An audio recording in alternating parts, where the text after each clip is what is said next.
আপনাদের সবাইকে আমার সালাম, আসসালামু আলাইকুম। আজকে আমি আপনাদেরকে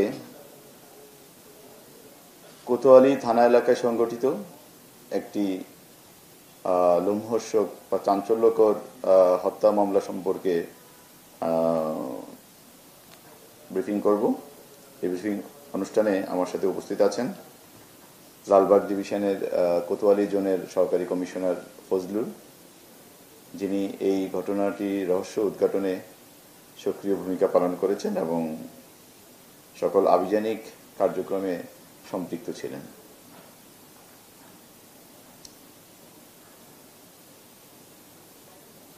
ঘটনাটি সূত্রপাত হয় 6 ডিসেম্বর সকাল 8টার দিকে।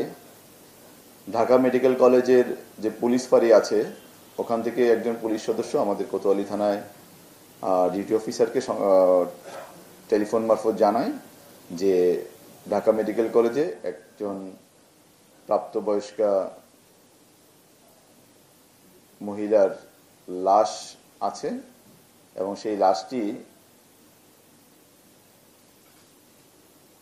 কোনো একজন অজ্ঞাত পরিচিত ব্যক্তি সদরঘাট লঞ্চ টার্মিনাল এলাকা থেকে তাকে হসপিটালে ভর্তি করে এবং হসপিটালে নিয়ে আসার পরে ডাক্তাররা তাকে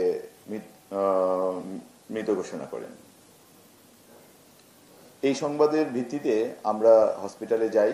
হসপিটালে গিয়ে একটি ঢাকা মেডিকেল কলেজে যাই এবং একটি লাশের যে সকল পুলিশি আনুষ্ঠানিকতা আছে তদন্তে সংশ্লিষ্ট আনুষ্ঠানিকতা সম্পন্ন করি। পুলিশের বিশেষায়িত সংস্থা সিআইডিকে আমরা বিষয়টি জানাই। তারা আসে, তারা বিভিন্ন বায়োলজিক্যাল স্যাম্পল সংগ্রহ করে। ওই সময়ে যে লাশ বা মৃত ব্যক্তি, ওই লাশের সাথে একটি ছোট বাচ্চা ছিল, আনুমানিক বয়স 7 বছর হবে তার। এছাড়া আর কাউকে আমরা পাইনি।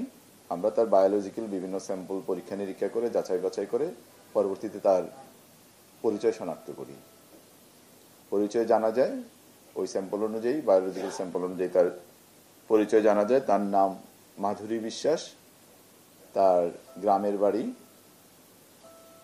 শ্বশুর বাড়ি খুলনা জেলার তেরোখাদায় এবং বাবার বাড়ি বাগেরহাট জেলার মোল্লাহাট থানা এলাকায়। তার বাবার নাম চিত্তরঞ্জন বিশ্বাস। পরবর্তীতে আমরা তার আত্মীয় স্বজনকে খবর পাঠাই, তারা ঢাকায় আসে। ঢাকায় আসার পরে তারা ওই হত্যা সম্পর্কে কোনো তথ্য আমাদেরকে দিতে পারেনি এবং আমরা তাৎক্ষণিকভাবে ডাক্তারদের সাথে কথা বলে, হসপিটাল কর্তৃপক্ষের সাথে কথা বলে এটার কোনো কনক্লুশনে আসতে পারিনি। তখন আমরা তাৎক্ষণিকভাবে আমাদের কোতোয়ালি থানায় তার ভাই বাদী হয়ে একটি অপমৃত্যু মামলা দায়ের করি। কেন এটা কি স্বাভাবিক মৃত্যু না অন্য কোনো হত্যা এই বিষয়টা আমরা কোনো কনক্লুশনে আসতে পারছিলাম না তখন। যাই হোক, তবে আমাদের মধ্যে একটা সন্দেহ ছিল, একটা মানুষকে অজ্ঞাত কোনো ব্যক্তি কেন হসপিটালে নিয়ে আসলো, কোত্থেকে নিয়ে আসলো। বলা হচ্ছে সদরঘাট থেকে নিয়ে এসছে, এটাই সত্য কিনা। যে পুলিশই আমাদের যেই একটা মন, সেই মনে আমাদের একটা দ্বিধা ছিল। পরবর্তীতে আমরা এই বিষয়টা তদন্ত শুরু করি এবং জানা যায় এই মাধুরী বিশ্বাস তার শ্বশুরবাড়ি যে খুলনা তেরোখাদা এলাকায়, ওখানে বসবাস করতেন তার স্বামীর সাথে। তার স্বামী পিঙ্কু মজুমদার সাথে এখন থেকে প্রায় 8 থেকে 9 বছর আগে তাদের বিয়ে হয়। তাদের একটি বাচ্চা 7 বছর বয়স্ক, মেয়ে বাচ্চা, যার নাম শ্রেষ্ঠা। তো ওখানেই বসবাস করছিল। এর পরবর্তীতে আমরা যখন এই অপমৃত্যু মামলাটি তদন্ত শুরু করি, আমরা বিভিন্ন দিক যাচাই বাছাই করছিলাম। যে তার পরিবারের সাথে কথা বলে জানা যায় সে 28 তারিখ রাতে, 28 তারিখ দিনের 28 তারিখ সকালবেলা খুলনা থেকে শ্বশুরবাড়ি থেকে বের হয়, বাবার বাড়ি বাগেরহাট যাবে এই উদ্দেশ্যে। কিন্তু এর মধ্যে সে আর তার বাবার বাড়ি যায়নি। তখন তারা তাকে খোঁজাখুঁজি করে, তারাও কোনো সন্ধান পায়নি। তার যে রেগুলার ফোন নাম্বারটি ছিল ওই ফোন নাম্বারটিও বন্ধ ছিল। এতে করে তারাও বিচলিত হয়ে পড়ে।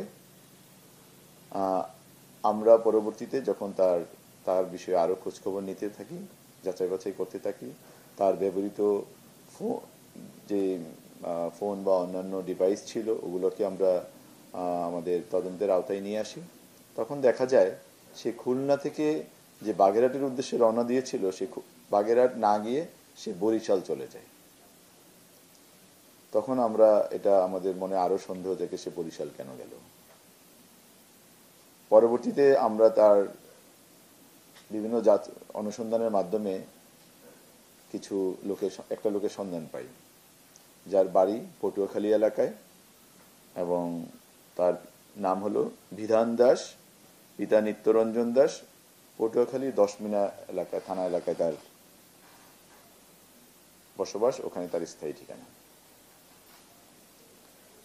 আমরা তার সন্ধান পেয়ে তার বিষয়ে অনুসন্ধান শুরু করি এবং গত 17 তারিখ রাত্রে তাকে আমরা ঢাকার পার্শ্ববর্তী একটা জেলা থেকে গ্রেফতার করি। গ্রেফতারের পর তার সাথে আমরা এই বিষয়ে বিস্তারিত কথাবার্তা বলি। কথাবার্তায় জানা যায় এই বিধান দাস, তার বয়স আনুমানিক 25 বছর হবে। সে বালি কাটার যে জাহাজ, ওই জাহাজে কাজ করে এবং তার কোনো একজন বন্ধুর কাছ থেকে, সে স্পষ্ট বলতে পারেনি কার কাছ থেকে নাম্বারটা পেয়েছে, একটি ফোন নাম্বার পায়, যেই ফোন নাম্বারটি ছিল মাধুরী বিশ্বাসের। তো ওই ফোন নাম্বারটি পাওয়ার পর সে মাধুরী বিশ্বাসের সাথে যোগাযোগ শুরু করে। যোগাযোগের এক পর্যায়ে তাদের সাথে একটি প্রেমের সম্পর্ক তৈরি হয়। প্রেমের সম্পর্ক শুরু হয় এখন থেকে 4 থেকে 5 মাস আনুমানিক আগে, এবং এটা ফোনের যোগাযোগ, ফোনের কথাবার্তা এর মধ্যে সীমাবদ্ধ ছিল। এবং এই প্রেমের সূত্র ধরে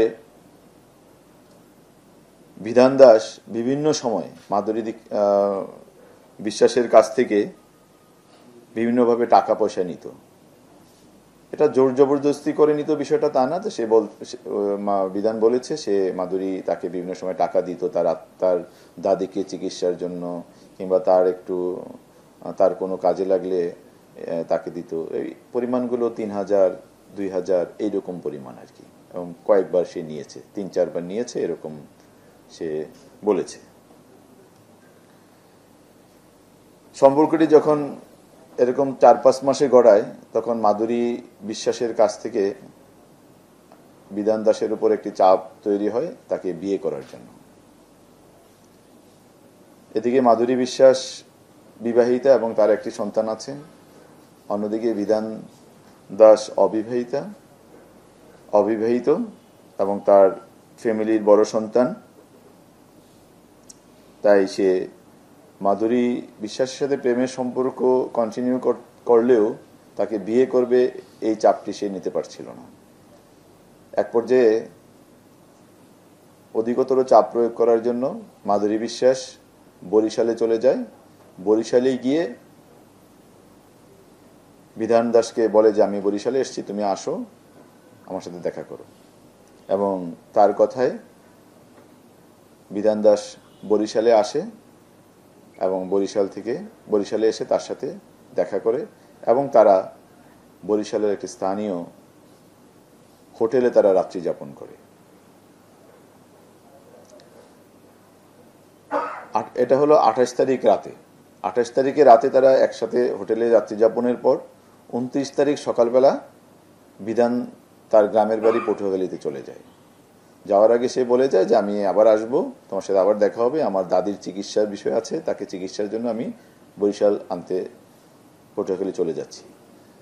এবং তার কথা মতে সে তার দাদিকে এনে বরিশালে 2-3 দিন চিকিৎসা করে আবার চলে যায়। এদিকে মাধুরী বিশ্বাস 4 তারিখ পর্যন্ত ওই হোটেলে অবস্থান করে বরিশালে, এবং 4 তারিখ সকালবেলা সে আবার বরিশাল থেকে পটুয়াখালী চলে যায়। পটুয়াখালী কালাইয়া নামক একটা নদী বন্দর আছে, এটা বাউফল থানাধীন। ওই কালাইয়া বন্দরে প্রথমে পটুয়াখালী বাউফল হয়ে ওই কালাইয়া বন্দরে চলে যায়। আর কালাইয়া বন্দর থেকে 10 মিনা অর্থাৎ বিধান দাসের বাড়িটি খুব নিকটবর্তী। তখন বিধানকে সে বলে, আমি কালাইয়া বন্দর চলে আসছি, তুমি আসো এখানে। তো বিধানও তার কথায় ওখানে চলে আসে এবং তারা একসাথে 4 তারিখ বিকালবেলা লঞ্চ যুগে ঢাকার উদ্দেশ্যে যাত্রা শুরু করে। যেহেতু বিধান দাস মাধুরী বিশ্বাসকে বিয়ে করবে না, কিন্তু মাধুরী বিশ্বাসের কাছ থেকে একটা বিয়ের চাপ ছিল, তখন বিধান মাধুরীকে যাতে তাকে স্থায়ীভাবে কোনো চাপ প্রয়োগ করতে না পারে এরকম একটা পরিকল্পনা ছিল। এবং সেই পরিকল্পনা মোতাবেক সে যখন একযুগে লঞ্চে আসবে এই বিষয়টি জানতে পারে, তখন 10 মিনা থেকে সে স্থানীয় একটি দোকান থেকে 1 বোতল কীটনাশক, যেটা বিষক্রিয়া অত্যন্ত মারাত্মক এবং খেলে মানুষ মারা যায়, এইরকম একটি কীটনাশকের বোতল, তার কথা মতো এটা ঘাস মারার ঔষধ, এটা ক্রয় করে সে লঞ্চে ওঠে এবং তার পরিকল্পনা হলো রাতে এটা মাধুরী বিশ্বাসকে সে সেবন করাবে যাতে মাধুরী বিশ্বাস মারা যায়। পরিকল্পনা মোতাবেক তারা একসাথে লঞ্চে ওঠে বিকাল 5টার আনুমানিক 4টার দিকে এবং তারা ঢাকার উদ্দেশ্যে রওনা দেয়। এবং যাত্রাপথে রাতের একটা সময়ে সে পানির বোতলে এই কীটনাশকটি মিশিয়ে দিয়ে মাধুরী বিশ্বাসকে এটি সেবন করতে উৎসাহিত করে এবং বলে যে এটা পানি, এটা খাও। এবং আরো বলে যে তোমার তো গ্যাসের সমস্যা আছে আমি জানি, তুমি এটা খেলে তোমার এটার মধ্যে কিছু ঔষধ জাতীয় একটা মিশানো আছে, এই গ্যাসের ওষুধ, তুমি এটা খেলে তোমার গ্যাসের সমস্যা দূর হবে। তখন মাধুরী বিশ্বাস নিজেও খায় এবং তার মেয়েকেও ওই পানিটি পান করায়, কীটনাশক মিশ্রিত পানিটি। বিধান দাসের কথা মতে এই ঔষধ খাওয়ার পর তাদের মধ্যে কিছু শারীরিক প্রতিক্রিয়া শুরু হয়, তারা লঞ্চে একাধিকবার বমি করে এবং কিছুটা অসুস্থ হয়ে পড়ে। এবং এই অবস্থায় তারা ভোর 5টার দিকে সদরঘাটে আসে এবং সদরঘাটে লঞ্চ থেকে তারা একসাথে নেমে ঘাটে অবস্থান করে এবং তাদের জন্য খাবার এবং ঔষধ এই জাতীয় কিছু আনবে এ কথা বলে বিধান দাস ওখান থেকে চলে যায়। এবং আমরা ধারণা করছি যে ওই চলে যাওয়ার পরই সে এখানে অসুস্থ হয়ে পড়লে কেউ একজন তাকে হসপিটালে নিয়ে যায়। আমাদের অনুসন্ধানে ওই বিষয়টিও আমরা চেষ্টা করছি খুঁজে বের করার, যে কে তাকে হসপিটালে নিয়ে গিয়েছিল, ওটাও আমরা বের করার চেষ্টা করছি। এবং ওই দিনই রাতের কোনো একটা সময়ে মাধুরী বিশ্বাস হসপিটালে মারা যায় এবং পরদিন তো আমরা সংবাদ পেয়েছি, এটা আমি বললাম, যার ফলশ্রুতিতে মামলা হয়েছে পরবর্তীতে। এবং গত 14 তারিখে এর মধ্যে যে তার মেয়ে শ্রেষ্ঠা এবং তার লাশ তার আত্মীয় স্বজন এসে শনাক্ত করে তাকে নিয়ে তাকে তার বাবার বাড়ি এলাকায় দাফন করে। এবং 14 তারিখে আমরা সংবাদ পাই তার আত্মীয়র মাধ্যমে যে তার যে মেয়ে শ্রেষ্ঠা 7 বছর বয়সী, সেও গোপালগঞ্জ মেডিকেল কলেজ হসপিটালে চিকিৎসাধীন অবস্থায় মারা যায়। এবং যখন আমরা এই বিষয়টি জানতে পারি এবং জেনে আমরা তার পরবর্তীতে বিধান দাসকে গ্রেফতার করি এবং বিধান দাস, আমি এতক্ষণ যা বললাম আসলে এটা বিধান দাসেরই জবানবন্দি। তো এই প্রেক্ষিতে আমাদের কোতোয়ালি থানায় একটি নিয়মিত মামলা রুজু হয়েছে এবং আমরা এই হত্যা মামলা রুজু হয়েছে এবং হত্যা মামলাটি আমরা এখন তদন্ত করছি এবং বিধান দাস এই মুহূর্তে জেল হাজতে আছে। আমাদের পক্ষ থেকে এ বিষয়ে এতটুকু, যদি আপনাদের কিছু জানা থাকে। পরিচয়টা কি এবং কি ধরনের কীটনাশক, সেই কীটনাশকের নাম বা কোনো পাওয়া গেছে কিনা, এবং একই সাথে বলবেন যে তার মেয়ে যে মারা গেছে তার মেয়ের আসলে এখন মানে কতক্ষণ পরে একই সাথে কিনা, বা তার দাফন কখন হয়েছে? ধন্যবাদ আপনাকে। আমি শুরুতেই বলেছি বিধান দাস বালিকাটার যে জাহাজ, তার গ্রামের বাড়ি পটুয়াখালী 10মিনা থানা এলাকায় গাছানি গ্রামে। তার বাবার নাম নিত্যরঞ্জন দাস। সে বালিকাটার যে জাহাজ, কেউ বলগেট বলেন, অনেকে আমরা বলগেট বলি, বলগেটে চাকরি করে 13,000 টাকা মাসিক বেতনে।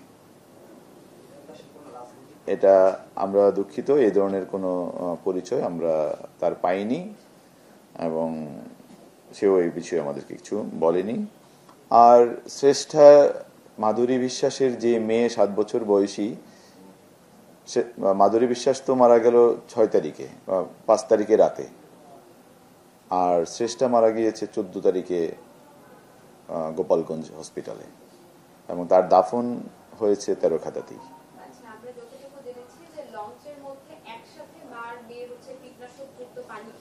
সঠিক।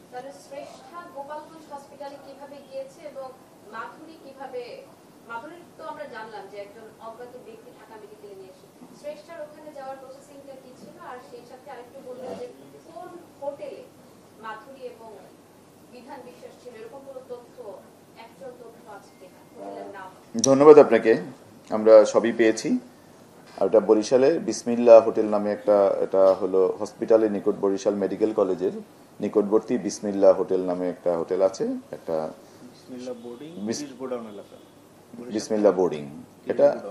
এটা হলো আপনার খুব সস্তা, 300-350 টাকা রুম ভাড়া, এরকম একটা বোর্ডিং। ওখানে তারা ছিল একদিন একসাথে, 28 তারিখে রাতে ছিল, আর 3 জনই একসাথে ছিল। আর মাধুরী তার মেয়েকে নিয়ে 4 তারিখ সকাল পর্যন্ত ছিল।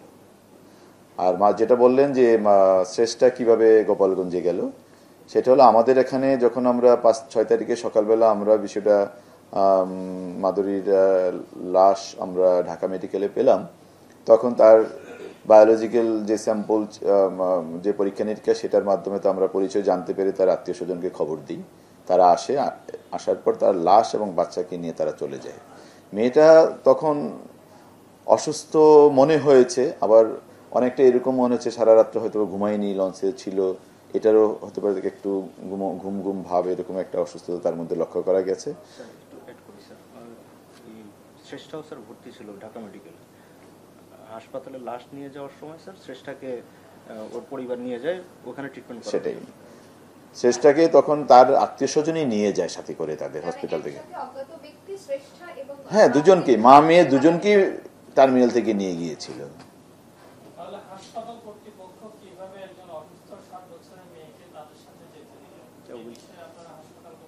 না, এটা আমরা তখন তার যে অসুস্থতার যে ধরনটা ছিল, আত্মীয় স্বজন তাকে এক ধরনের ইয়ে করে নিয়ে গিয়েছে তাদেরকে, এটা আমরা যতটা জানতে পেরেছি।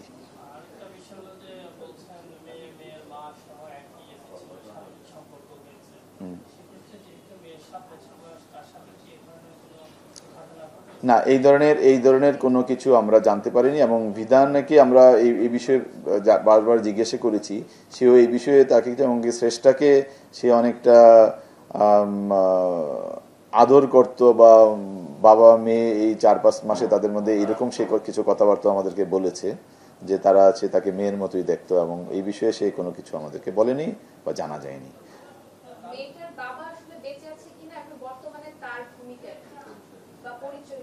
মেয়ের সাথে, মাধুরীর সাথে তার হাজবেন্ডের সম্পর্ক কিন্তু এখনো আছে, তারা হাজবেন্ড ওয়াইফ সম্পর্ক এখনো আছে, এবং তারা সর্বশেষ যে 28 তারিখে থেকে খুলনা থেকে তার বাবার বাড়ির উদ্দেশ্যে গেল, তখন কিন্তু তার হাজবেন্ডের বাড়ি থেকেই সে রওনা দিয়েছে মেয়েকে নিয়ে সে রওনা দিয়েছে বাবার বাড়িতে যাবে বলে। এবং তার যে হাজবেন্ড পিঙ্কু মজুমদার, সে কিন্তু এই যে দ্বিতীয় যে মামলাটা হয়েছে, হত্যা মামলাটা, এই মামলার বাদীও হয়েছে। মামলা তো অপমৃত্যু মামলা প্রথমে হয়েছে, পরে পরবর্তীতে হত্যা মামলা হয়েছে। এইরকম স্পষ্ট কিছু আমরা এখনো জানতে পারিনি বিষয়টা। আমি একটু স্পষ্ট করে বলেছি শুরু থেকেই, অপমৃত্যু মামলাটা যখন হয়েছে তখন আমরা একটা অ্যাঙ্গেলে আমরা এটা তদন্ত করেছি, এখন এটা হত্যা মামলা, তখন আমরা এই বিষয়ে এখন আমরা অনেক কিছু আরেকটু গুছানো। স্বামীর প্রতিক্রিয়া, তাদের মধ্যে তেমন কোনো কিছু জানা যায়নি। স্বামী তাৎক্ষণিক প্রতিক্রিয়া যেটা বলেছেন, না আমাদের সাথে এমন কোনো কিছু ছিল না যেটা সে চলে যেতে পারে বা এরকম কিছু ছিল না। এটা সে আমাদেরকে কিছু বলে, সে জানতো না। এবং এটা হলো ইন্টারেস্টিংলি, আমি তো বলেছি আমার ব্রিফিংয়ে যে তারা যে সে যখন খুলনা থেকে বরিশাল চলে যাবে তো বাগেরহাটে, সে না যেয়ে বরিশাল চলে যায়, তখন তার যে রেগুলার ফোন নাম্বার, সেই ফোনটাও সে বন্ধ রেখেছিল, অন্য আরেকটা ফোন ইউজ করতো।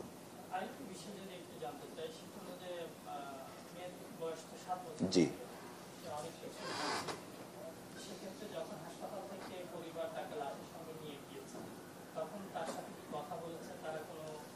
মেয়ের সাথে আপনারা কথা বলতে হ্যাঁ, আমরা মেয়েটার সাথে কথা বলেছি। তখন মেয়েটা কোনো কিছু বলতে পারছিল না, সে শুধু তার মায়ের নাম মাধুরী এতটুকুই বলতে পেরেছে আমাদের কাছে। ওই বন্ধুকে সে স্পষ্ট কিছু বলতে পারেনি কার কাছ থেকে পেয়েছে, কোনো একজন বন্ধুর কাছ থেকে পেয়েছে। তাই এখন এগুলোই আসলে আমাদের তদন্তের বিষয় এখন, যে আমরা শুধু বিধান এই দায় স্বীকার করেছে কোর্টে এবং তার দায়, আমরা এটাকে সীমাবদ্ধ থাকতে চাই না। তদন্ত ফোনে কথোপকথন হয়েছে, এরকম কোনো ফোন আলাপ আপনারা পেয়েছেন? ফোন আলাপের আমরা সরাসরি ভয়েস কল, আমরা ভয়েস রেকর্ড আমরা পাইনি, তবে এগুলো কানেক্ট করা গিয়েছে যে তাদের সাথে দীর্ঘ যোগাযোগ তাদের আছে। মাধুরীর বয়স 30 থেকে 35 হবে আনুমানিক। তার যে দুজনের মৃত্যুতে বিষক্রিয়া হয়েছে, এইটা নিশ্চিত হওয়া গেছে কিভাবে? এটা এখন পর্যন্ত যেটা হলো কি, আমরা তো বিধান বলেছে তাদেরকে বিষ পান করিয়েছে, কিন্তু এইটা তো আমরা তো একটা যে ভিসেরা স্যাম্পল আমরা সংগ্রহ করেছি। সুরতহাল রিপোর্টে তো বিষক্রিয়ার বিষয়টা আসে না। আমরা ভিসেরা